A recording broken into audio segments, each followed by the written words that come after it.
abram os vossos ouvidos e prestem bastante atenção na palavra. Amém? Então vamos lá, irmão. Chamado de Pedro. Pedro foi escolhido para ser um dos 12 discípulos de Jesus. E um dos 12, ele era um dos que mais fazia parte do ciclo próximo de Jesus, que era formado por Pedro, Tiago e João. Amém, irmão?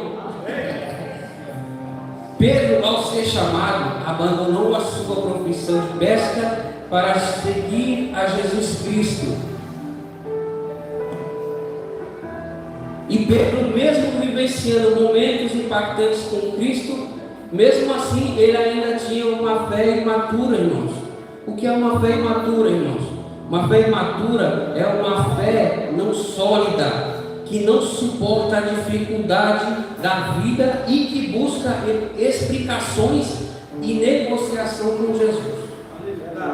Ou seja, Pedro, há muitos que sabem a história de Pedro. Pedro, ele era meio bruto, Pedro, ele era meio marrudo, Pedro tinha os seus defeitos, mas nós vamos aprender aqui, né? E tinha uma fé imatura. E eu aprendi muito com essa história de Pedro, porque não é diferente nem na minha vida e nem na sua vida, porque nós somos carne. Nós somos carne, nós podemos falhar, mas aquele que te conhece por dentro, ele sabe o momento e a hora certa, o seu chamado vai se concretizar. Às vezes, pastor, é meio complicado nós lidarmos com Pedro, porque Pedro, às vezes, ele quer até discutir com o pastor, achando que tem razão. Mas o pastor é o anjo da igreja, é Deus quem colocou ele para cuidar da igreja. E Pedro teve que aprender com Jesus durante a sua trajetória, né? Eu imagino Pedro bruto, né? Ah, Jesus, mas não é assim. E querendo corrigir logo quem? Logo quem veio do céu, irmão. Mas assim é a vida de Pedro. Então vamos continuar aqui.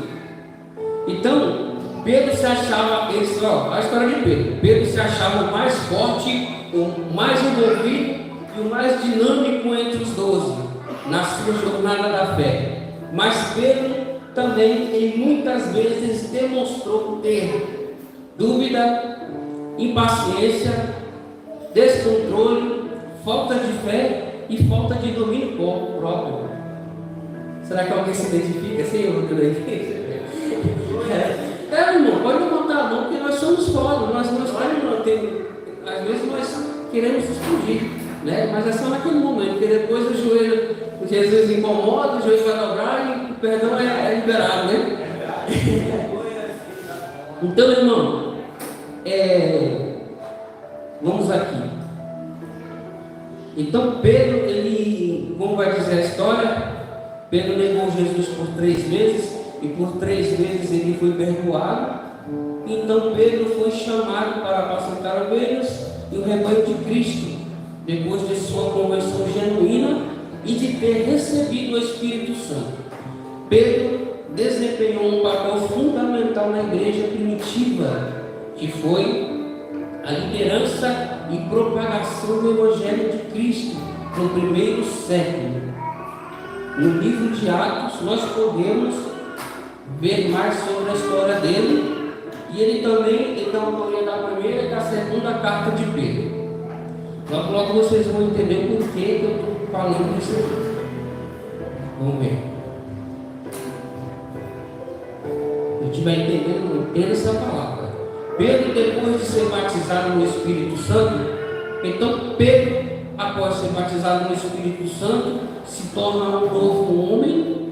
Então todos que estavam ali viram aquele grande dia, que foi o dia de Pentecostes, e ficaram todos espantados. E Pedro, com grande voz, falou a respeito da promessa de Deus, palavras proferidas pelo profeta Joel. E a pregação de Pedro foi tão impactante, irmãos, que após ele fazer o papel, 3.000 almas não foram salvas, mas foram direto batizadas. Foram direto batizadas. Aí a gente para pensar, aqui, Pedro andou tanto tempo com Jesus, ele era meio marrom, mas Pedro ele mudou após o dia de Pentecostes, ele mudou. E eu gosto da história de Pedro, porque Pedro era ousado. Pedro era ousado, ele podia ter os defeitos que fosse. Mas Pedro, quando era para falar de fé, Pedro era o primeiro a querer andar sobre as águas. Glória a Deus! Né, irmão? Assim é Pedro. Pedro era desse jeito. Ignorante, maluco, tudo, temperamental. Mas o que mais chamava a atenção de Jesus em Pedro era a sua fé. Então, irmãos, vamos ver aqui a qualidade de Pedro. Daqui a pouco eu explico por quê. Falar, irmão, por que você está falando de Pedro? Se a campanha é em outro tema, mas peraí, irmãos. As qualidades de Pedro. Então, qual era a qualidade de Pedro? O que chamou a atenção de Jesus em Pedro? Primeiro, a coragem. Pedro foi um dos discípulos mais corajosos. Ele foi um dos escolhidos para ver Jesus transfigurado. E ele foi um dos discípulos que andou sobre as águas. Também temos aqui que chamou a atenção de Jesus em Pedro foi a fé. Pedro confessou que Jesus Cristo era o Filho de Deus. E ele foi um dos apóstolos que mais trabalhou para divulgar o Evangelho. Está vendo aí, Pedro? Pedro é ignorante, mas ele sempre está ali fazendo a obra do Senhor. Ele sempre está ali no cantinho dele. Então Pedro, e aqui vai nos dizer de fé, e ele se arrependeu de ter negado Jesus por 3 vezes. As outras qualidades de Pedro era que ele era um judeu observante, que conhecia as Escrituras, e ele era generoso. Largou tudo para seguir Jesus. E também Pedro era um homem muito comunicativo e humilde. Agora nós temos os defeitos de Pedro, que foi como eu disse, né? Ele tinha uma fé frágil, fazia promessas a Jesus que não conseguia cumprir. Ele podia ser impulsivo, agindo sem refletir muito antes. Ele demonstrou temor, paciência, falta de controle, falta de domínio próprio. Esse era Pedro, um dos homens com defeitos e qualidades.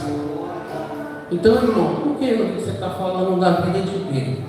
Porque, irmão, na caminhada do Evangelho, para servir a Jesus, às vezes nós queremos fazer do nosso jeito, irmão, mas não adianta.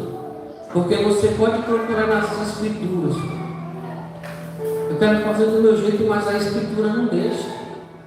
Eu quero ir para cá, mas a Escritura manda eu parar e orar. E Pedro, ele era assim.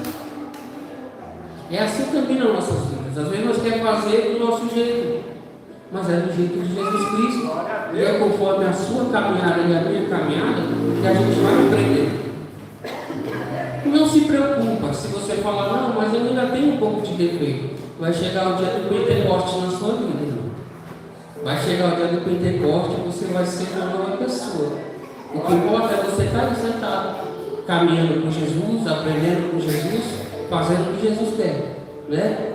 Isso aqui é uma verdade, pastor. É uma verdade. Por quê? Porque tem pessoas assim, irmão, que ainda estão dentro da igreja, mas não conseguem mudar os costumes. Fala, não, eu ando do meu jeito, eu ainda não vou mudar. Você é assim. Eu vi um negócio que é retrucado, mas quem sabe as coisas aqui, e quem pode tomar decisão por nós é Jesus Cristo. Só Ele pode fazer tudo o que nós precisamos, não a gente fazer do nosso jeito, né? Então, todo Pedro era um apóstolo. Aqui é a história dele. E todo obreiro da casa do Senhor, ele tem que ter um bom testemunho. E tem que ter um bom testemunho de altos, de baixo. Tem que ter testemunho de vitória.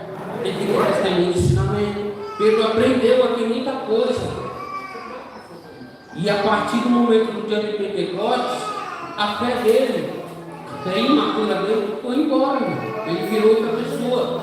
E aí ele precisava escrever essa epístola. Eu fui pesquisar o que fez essa campanha.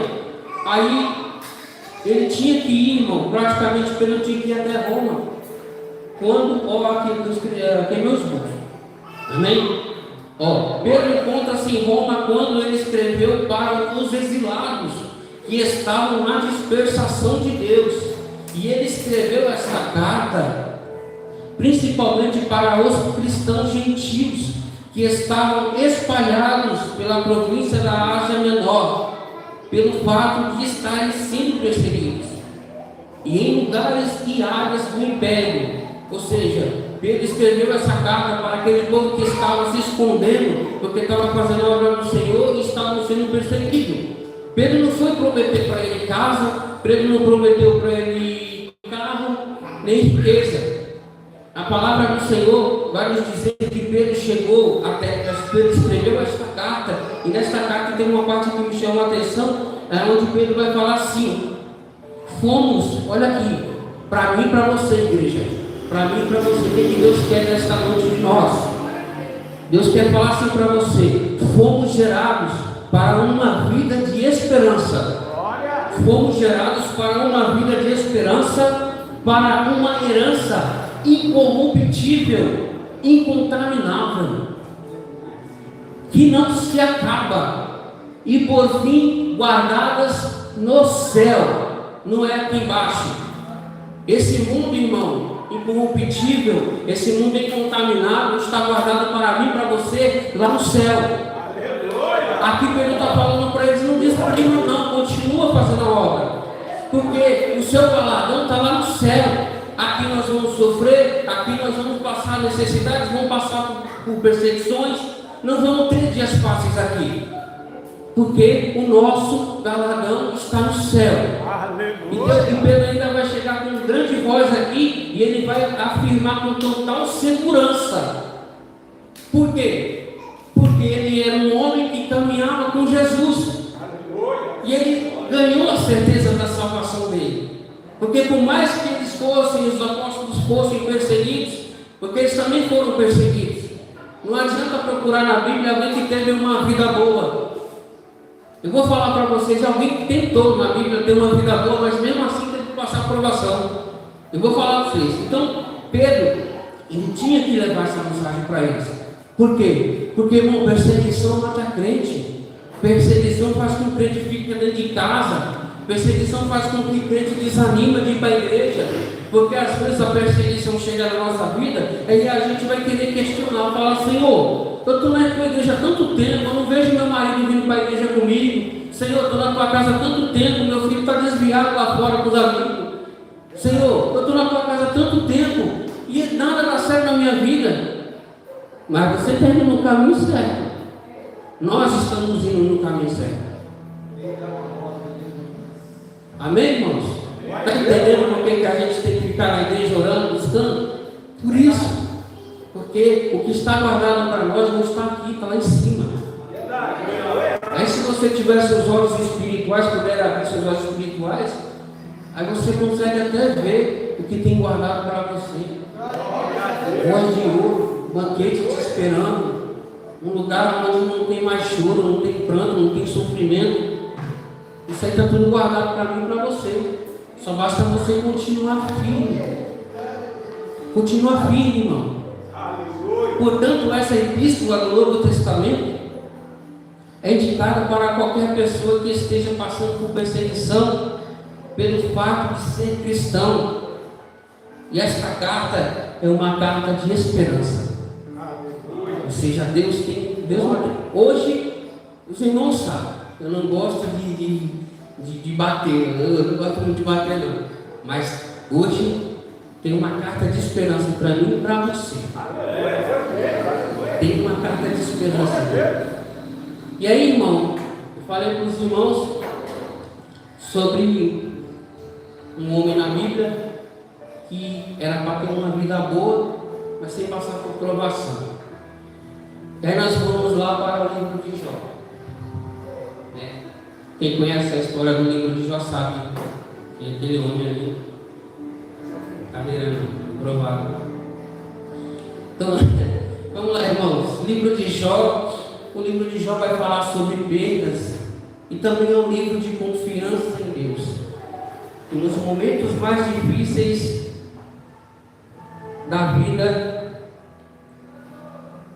nós temos que ser fiel a Deus continuar adorando ao Senhor, porque temos um homem chamado Jó, um homem de Deus que se desviava do mal, mas mesmo assim teve que ser provado, perdendo tudo o que tinha, mas não negou a Deus em momento algum. As coisas que Jó perdeu, irmão. Jó perdeu os seus bois, suas jumentas, suas ovelhas, os seus camelos, seus filhos que estavam reunidos, que veio um vento na casa onde eles estavam e caiu sobre eles. Aí eu dou uma pausa aqui, irmãos. Irmãos, todo mundo sabe aqui o quão duro é a perda de uma família, né? Enquanto você está aqui, você está perdendo seus bens materiais, algo material, isso daí com a saúde, você consegue buscar trabalhando, né? Você consegue ir lá e a luta e tentar recuperar o que você perdeu, né? É material. Deus provê. Só que é o seguinte, irmão, aqui nessa história de Jó, vai dizer que Jó perdeu os filhos também. Foram 10, né, pastor? 10 filhos, 7 meninos e 3 filhas. É isso, né? Eu estou aprendendo, irmão. Eu estou aprendendo aqui com vocês também. Então, irmão, você imagina, se perder um marido já é ruim, perder um filho é dolorido. Imagina a dor que Jó sentiu ao perder 10. Porque assim, a história vai dizer que Jó, ele foi praticamente houve um debate sobre a vida de Jó. Porque Jó era um homem fiel, temente, se desviava do mal. Jó estava sossegado, Jó estava tranquilo na casa dele, né? Tudo que Jó fazia, ele consagrava a Deus. Tudo que ele fazia, até antes dele comer, ele orava ao Senhor. Muito obrigado, Senhor. E Jó estava numa vida boa, só que daí houve um debate sobre a vida de Jó lá no céu. Foi aonde que Deus falou: tu vês meu servo Jó? Daí Satanás falou: estou vendo, Senhor, estou vendo. Aí Deus vai lá e fala assim, como se Deus estivesse colocando a mão no fogo por Jó. Está vendo ele lá? Homem infiel a mim. Ah, mas se eu tocar na vida dele, se eu tocar nas coisas que ele tem, ele vai reclamar diante da sua face, ele vai reclamar perante o Senhor. Eu duvido que ele vai. Aí foi lá, o Senhor, o próprio Deus falou, então vai lá e toca. Pode ir lá, mas não tira a vida dele. Pode tirar as coisas dele, mas não tira a vida dele. Então Satanás já saiu correndo, né? Porque é isso que ele faz. Ele pega, né? Ele aproveita a oportunidade e já vem para cima do cristão com tudo para poder arregaçar o mundo. Então foi lá, foi até Jó, aí fez Jó passar por essa aprovação, né? E aí Jó, quem achava que Jó ia reclamar, ia murmurar, porque falar: Senhor, eu perdi meu filho, o que eu fiz para o Senhor? Que o Senhor fez isso comigo, tirou meu filho, tirou meu esposo. Eu não fiz nada, eu oro, eu faço tudo pelo Senhor, mas Deus estava colocando a mão no fogo na vida dele. Já pensou Deus falar assim a Satanás: eu coloco a minha mão no fogo pelos meus servos aqui, eu coloco porque eu sei que se ele for provado, ele vai dobrar o joelho e vai reconhecer que eu sou maior do que tudo sobre a vida dele. Então já foi provado, irmão. Tem gente, irmão João, porque assim, tem gente que prega e fala assim: irmão, não tem que ficar massageando a igreja, não tem que ficar. Não, irmão, a palavra do Senhor, ela é como uma espada de dois gumes, ela corta para dois lados. Verdade. Tem pessoas, irmãos, que é provado pela fé que tem, e tem pessoas que é provado pela obediência, que o inimigo vem mesmo para arrebentar mesmo. Mas Jó aqui, por ser fiel, ele estava sendo provado pela fidelidade dele com Deus. Ou seja, não tem escape, não tem por onde correr. Você vai ser, eu e você, nós vamos ser provados do mesmo jeito. Mas faça assim: eu quero ser provado, mas eu quero ser provado pela minha fidelidade e pela minha fé. Eu não quero ser provado pela minha rebeldia, não, porque se eu for provado pela minha rebeldia, eu vou cair. Então, hoje tem uma palavra de esperança para você. Você vai ser provado, você pode ser provado pela sua fé. O inimigo vai fazer de tudo para poder abalar você, na sua família, onde for. Ele vai fazer de tudo para te provar. Então, irmãos, veio a segunda prova de Jó. E como todos sabem, depois de Jó ter raspado a sua cabeça, rasgado suas vestes e adorado ao Senhor, veio a segunda, aonde ele foi lá de novo falar com Deus. E aí Deus falou: tá vendo? Ele está lá me adorando. Está lá me adorando. Ele perdeu tudo, mas está me adorando. E aí o inimigo vai chegar e falar: então deixa eu tocar na saúde dele, que eu quero ver. Só para você ver como que o inimigo ele não sossega. Ele quer te abalar de qualquer jeito, irmão. E aí ele foi, o Senhor falou: toca na saúde dele, mas não mata, não tira a vida não. Eu quero ver até onde ele vai. E aí mais uma vez, Jó, Deus coloca a mão no fogo por causa dele, servo fiel. Glória a Deus. É assim. Então, irmãos, a palavra do Senhor vai dizer que Jó veio uma enfermidade maligna sobre a vida de Jó. E aí Jó começou a se coçar com cacos de telha. O inimigo agora pegou na saúde, né? Quer destruir a vida de Jó, quer ver Jó reclamar. E Jó está lá se coçando. E Jó não consegue, irmão. Não consegue. A palavra do Senhor vai dizer que Jó não consegue. Não sai uma reclamação da boca de Jó. Só sai a adoração. Só sai a adoração. Quantas vezes, irmão, eu vou contar um testemunho aqui para vocês. Quantas vezes na minha vida eu já caminhei ali do São Pedro até no Boimirim para buscar algo para minha casa. Já caminhei durante até 20, 25, 30 minutos com mochila, pastor, com 25 quilos de cobre nas costas para trazer as coisas para dentro de casa. E aí, durante essas caminhadas minhas na rua, a gente quer reclamar, irmão. Pô, não tem um cara para me dar uma carona. Pô, não tem ninguém para me ajudar nessa hora. Pô, eu preciso ir para o hospital e não tem ninguém para me ajudar. Aí, em vez de reclamar com ele, não, a gente pode adorar mais ainda. Eu caminhando, irmão. Caminhando pela avenida ali do Boimirim, calor. Aí eu falando com Deus: Senhor, eu não vou reclamar. Eu não vou reclamar. Louvado seja engrandecido o teu nome, Jesus. Porque se o Senhor me colocou nessa situação, o Senhor sabe. E aí, a história vai dizer que a mulher de Jó ali naquela situação deplorável, naquela situação feia. Aí a mulher de Jó vai dizer assim para ela. Deixa eu ver aqui onde eu anotei. Ela vai dizer aqui no versículo 2:9, que ela vai dizer assim: ainda retens a tua sinceridade? Amaldiçoa o teu Deus e morre. Olha só para você ver. Para a mulher de Jó ter falado isso aqui, nem ela estava aguentando ver Jó naquela situação. Para você ver, irmão, que não é fácil.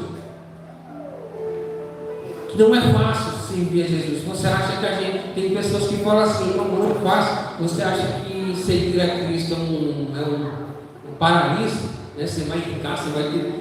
Não é, irmão. Nós temos exemplo de Jesus. Jesus não andava de carro. Jesus não cobrava para pregar. Jesus andava de pé. Jesus era praticamente quase que um peregrino. Onde ele ia de pé. Ia fazendo obra de pé. Então é isso que Jesus quer para nós. Ele só não quer, irmão, que nós murmuramos no momento mais difícil da nossa vida. Porque às vezes a sua bênção, a minha bênção está chegando, mas aí por causa da murmuração sua, da reclamação sua, volta tudo para trás. E aí, a história vai dizer que já bastava a mulher de Jó falar isso para ele. Veio os 3 amigos de Jó, Eliafaz, o Tenamita, Bildad, o Suíta, Zoar, o Naamita. Então vieram, cada um do seu lugar, fizeram certo aqui, entendeu? Choraram e rasgaram as suas vestes e ficaram com Jó ali 7 dias e 7 noites e não falaram nada, porque a dor era muito grande. Até aqui, irmão, estava tudo certo. Até aqui estava tudo certo. Os amigos de Jó vieram, choraram com ele, Eles sentaram com ele 7 dias e 7 noites, não falaram nada. Aí até que aqui também tem um ponto muito específico aqui, que é a realidade do dia de hoje. Vou passar para você. Então, irmãos, aí no capítulo 3 de Jó, vai dizer que Jó começa a se lamentar do seu mau dia. É isso, né, irmão? Corrija aí, eu estou aqui, estou aprendendo ainda. Então a história vai dizer que Jó começou a se lamentar do seu mau dia. Aí, irmão, é onde que vem eu acho que a pior dor do cristão, que é o quê? Que é quando os amigos de Jó, que choraram 7 dias e 7 noites com eles, em vez de trazer uma palavra de conforto, uma palavra de ânimo, uma palavra de esperança, uma palavra de alegria, uma palavra: ô Jó, nós estamos com você, a gente vai orar com você e Deus vai responder por que você está nessa situação. Não, os amigos de Jó começaram a piorar a situação dele, irmão. Como começou a piorar a situação dele? Atacando Jó, falando que Jó estava errado, que Jó estava em pecado, que Jó estava fazendo, que Jó, alguma coisa Jó fez que virou a Deus. Então aqui vai dizer que no você pastor, eu não sabia, pastor, né? Então no capítulo 4, do 4 ao 25, do capítulo 4, do capítulo 4 do livro de Jó até o capítulo 25, Jó vai sofrer os piores julgamentos dos seus amigos, aonde o último ataque é de beldade suíta. Então vamos lá, irmão. No capítulo 26, Jó vai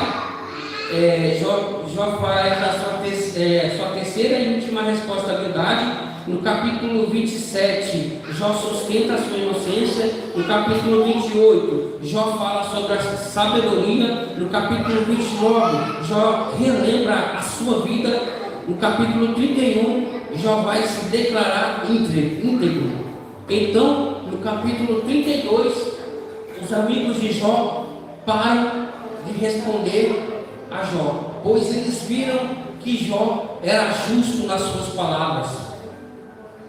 Ou seja, eram os amigos de Jó atacando e Jó se defendendo, eram os amigos de Jó criticando e Jó procurando um jeito de falar com eles que não pecou, que não errou. E hoje em dia eu vou falar para vocês, irmão, no dia de hoje está difícil. Sabe por que às vezes a igreja fica vazia? Por causa da frieza de muitos que estão juntos, que se dizem irmão, mas em vez de ajudar o irmão, pegando na mão, levando uma palavra de carinho, de conforto, para trazer de volta, para que busque uma resposta de Deus, para trazer ele, não, vai criticar, vai querer derrubar o irmão mais ainda. A própria palavra está dizendo, irmão, não é eu que estou falando, a própria palavra está dizendo que os amigos de Jó aqui fizeram certo. Eles fizeram certo. Por quê? Porque eles chegaram, prantearam com Jó e ficaram 7 dias. Mas depois que Jó começou a se lamentar, os amigos começaram a atacar, irmão. E é isso que mata crente dentro da igreja. Sei que nós devemos ser obedientes à palavra, nós temos que ser servos do Senhor e fazer aquilo que Deus quer. Mas você, como um irmão em Cristo Jesus, não deixe seu coração esfriar. Vai buscar o teu irmão que está precisando de algo lá, que está passando provação, está sendo provado. E você verá o milagre de Deus acontecendo na sua vida. Hoje em dia está tão difícil, irmão, as coisas, porque está como se dizem, está um negócio de religiosidade tão grande, que o irmão fala: deixa o irmão lá, ele não quer vir, deixa ele. Irmão, você não sabe quando é que o irmão está lá dentro. De repente ele deve estar igual os jovens, que estão com o cabo de telha lá, procurando a Deus lá dentro da casa dele. E a gente, como igreja, nós temos que buscar os nossos membros, temos que buscar aqueles que nos ajudam, não criticar. Posso escutar um amém da igreja? Isso, meus irmãos, Deus está falando comigo e com você. Eu tenho uma palavra de esperança para você, eu tenho uma palavra de batalha essa noite. Então, irmãos, aí o que vai acontecer com esses três? No capítulo 32, os amigos de Jó pararam de responder ele. Então também veio um tal de Eliú, que esse daqui também não sei de onde que veio. E aí, depois que os amigos de Jó se calaram, esse tal de Eliú veio, começou a criticar a Jó e falou que Jó, em vez de estar falando de Deus, estava se justificando a si mesmo. E ele não estava gostando, porque Jó estava praticamente em uma fase de lamento. Estava numa fase de lamento, mesmo assim, o irmão ainda se incomodou e foi lá. Aí não estou gostando, calma, o cara está se pranteando ali, o cara está chorando, buscando uma resposta, você está sendo ruim.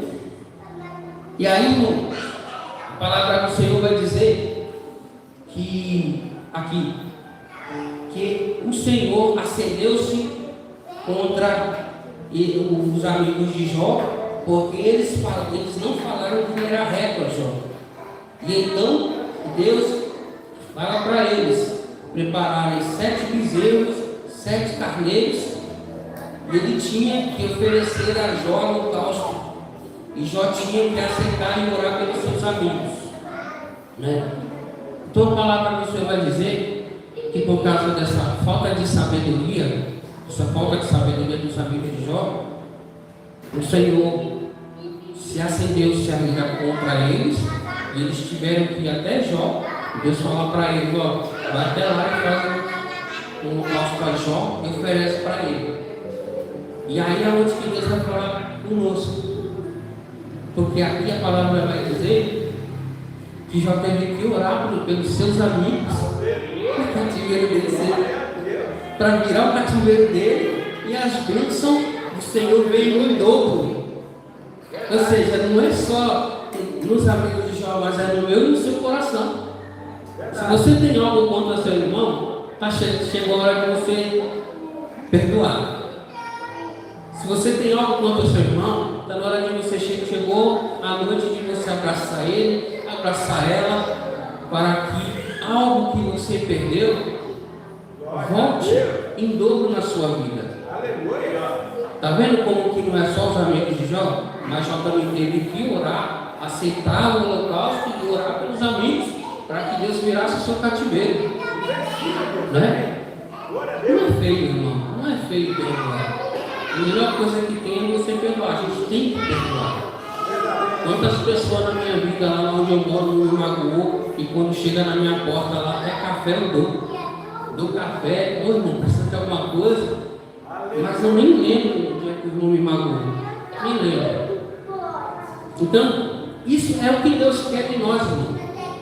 Quer virar seu cativeiro? Perdão. É que é a palavra que está falando.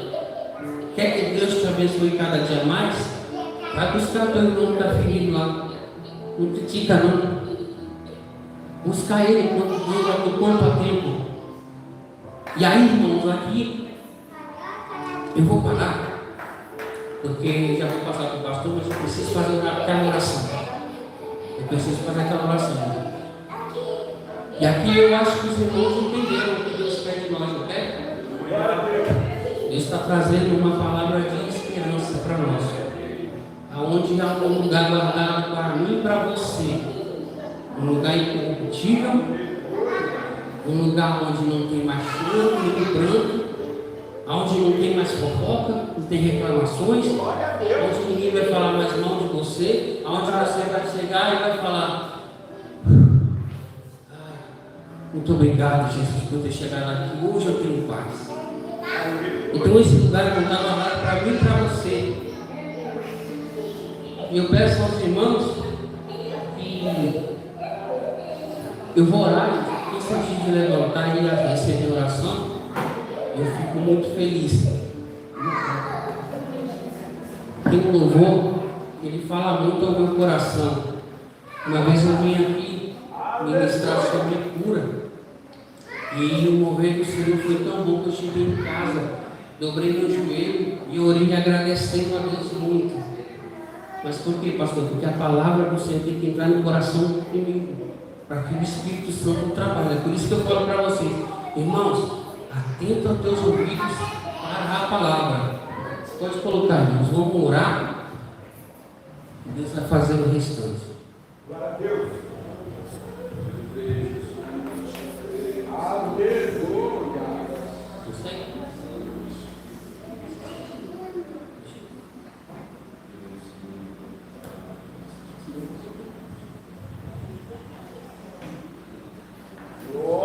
Deus.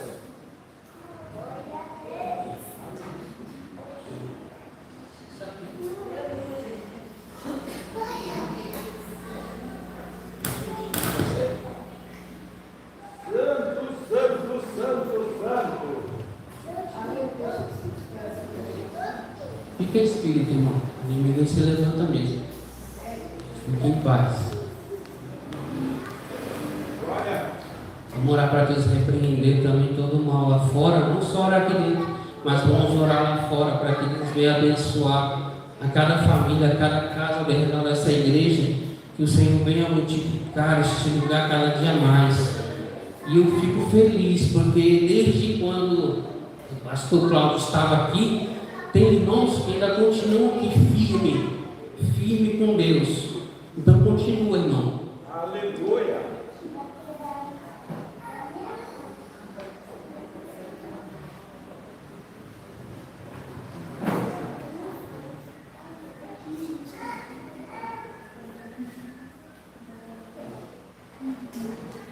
Glória a Deus, aleluia.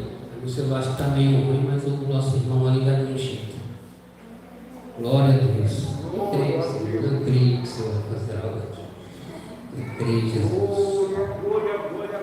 Glória. Presta atenção nessa letra. E abre o seu coração, Espírito Santo. És a minha voz inabalável. És o meu socorro bem presente na hora da angústia, Senhor. Por isso eu não vou temer. Não vou olhar as circunstâncias, Senhor.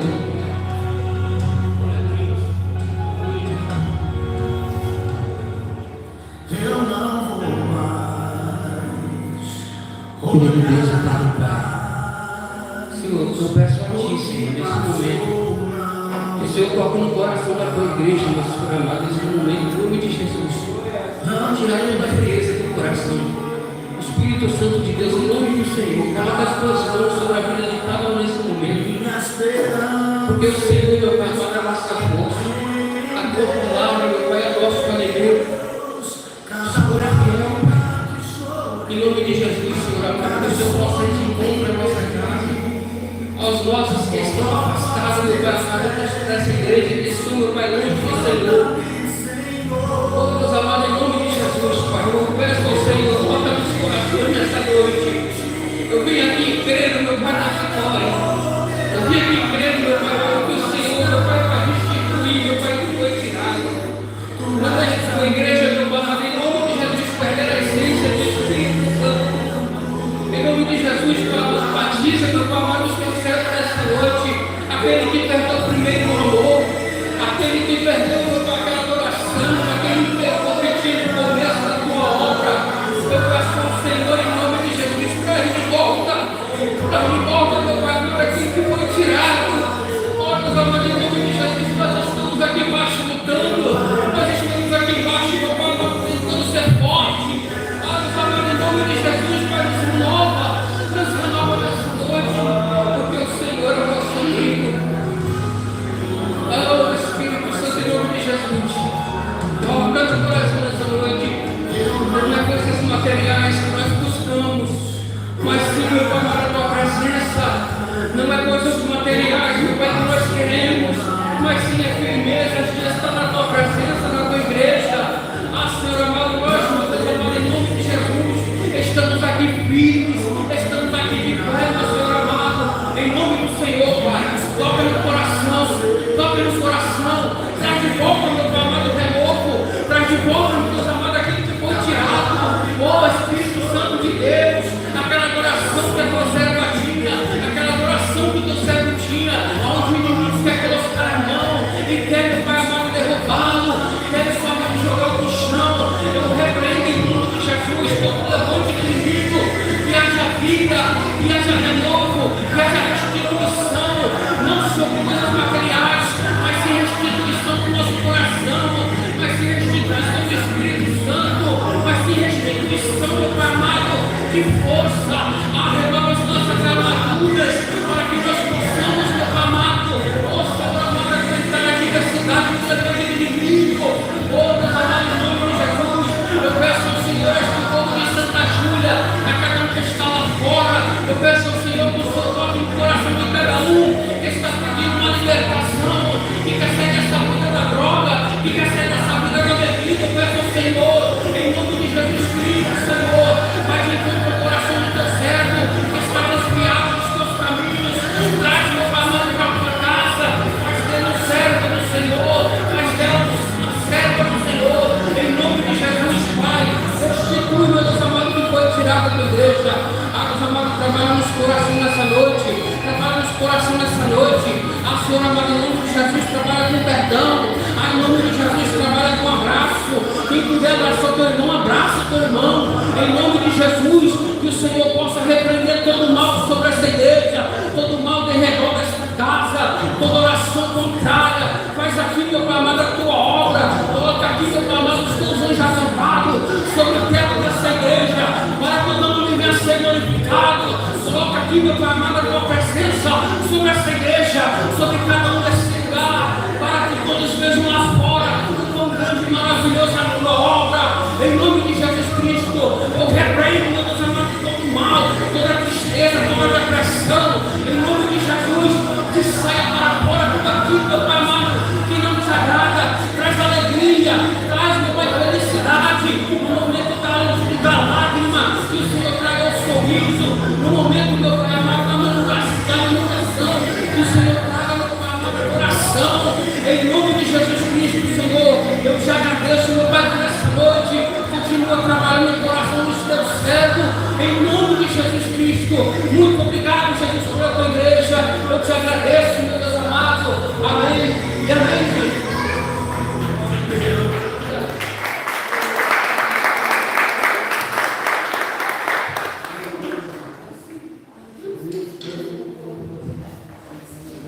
Aleluia, Deus é fiel. Deus fala da forma que Ele quiser, Ele usa quem Ele quiser e do jeito que Ele quer. Não é do meu jeito, não é do seu jeito, é do jeito que Deus quer. Eu creio que alguém aqui, Deus falou muito no coração, em nome do Senhor Jesus. Queridos, vamos aos avisos em nome de Jesus. Quinta-feira, amanhã tem ciclo de oração, irmãos. Amanhã tem ensaio, tá, com as irmãs. Ciclo de oração, ensaio com as irmãs. Sexta-feira temos escola bíblica aqui. Queridos, nós temos temos poucas pessoas, não muito, também poucas pessoas nós temos aqui aprendendo a palavra de Deus. Nós estamos num tempo muito bom, que é a carta que Paulo escreve aos Gálatas e aos Efésios. Então, se você quer aprender, venha aqui para a escola bíblica em nome do Senhor Jesus. Domingo nós temos culto com a família, culto da família. Vai estar ministrando aqui o diácono Fábio, que foi convidado em nome de Jesus. E queridos, domingo é feriado, né? Sexta vai até segunda-feira. Domingo eu queria fazer uma reunião de alinhamento aqui com toda a liderança. Quem vai viajar aqui? Quem vai viajar no domingo? Todo mundo está em casa de boa, então vai estar todo mundo descansado.